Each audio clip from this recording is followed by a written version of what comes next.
Hi. இன்றைக்கி நம்ம ஸ்ரீவள்ளியை தூக்கிட்டு முருகர் கோவில் கிளம்பியாச்சு.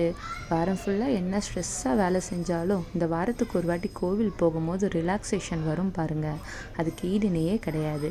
போய் நம்ம இன்றைக்கி வந்துட்டோம் முருகர் கோவிலுக்கு. முருகர் கோவிலுக்கு வந்துட்டு அவரோட வாகனத்தை பார்க்கலன்னா எப்படிங்க? அப்படி தான் நம்ம சேவலை தரிசனம் பண்ணிவிட்டு நமக்கு ஸ்ரீவள்ளிக்கும் அவங்க அண்ணனுக்கும் சேவலை காமிச்சிட்டு கோபுர தரிசனம் பண்ணிவிட்டு சாமி கும்பிட கிளம்பிட்டோம்.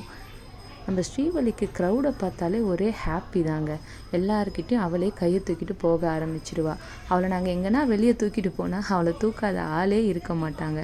அவள் சிரிப்பு முகத்தை காமிச்சு அவளே எல்லாருக்கிட்டையும் கை தூக்கி போக ஆரம்பிச்சிடுவா. அங்கே பாருங்கள், இதுதான் கோபுர தரிசனம். நீங்களும் தரிசனம் பண்ணிக்கோங்க. அவ்வளோதான், நம்ம ஸ்ரீவள்ளி சிரிப்பை பார்க்க ஆரம்பிச்சிட்டிங்க. நிறைய பேர் நம்ம சேனலை பார்க்குறீங்க, லைக் பண்ணுறீங்க, ஆனால் சப்ஸ்கிரைப் பண்ண மாட்டீங்க. நிறையா வியூஸ் வருது, லைக் வர மாட்டேங்குது, சப்ஸ்கிரைப் வர மாட்டேங்குது. தயவு செஞ்சு லைக் பண்ணுங்கள், ஷேர் பண்ணுங்கள், சப்ஸ்கிரைப் பண்ணுங்கள். இந்த முருகரோட அருளை வாங்கிக்கோங்க. பாய்.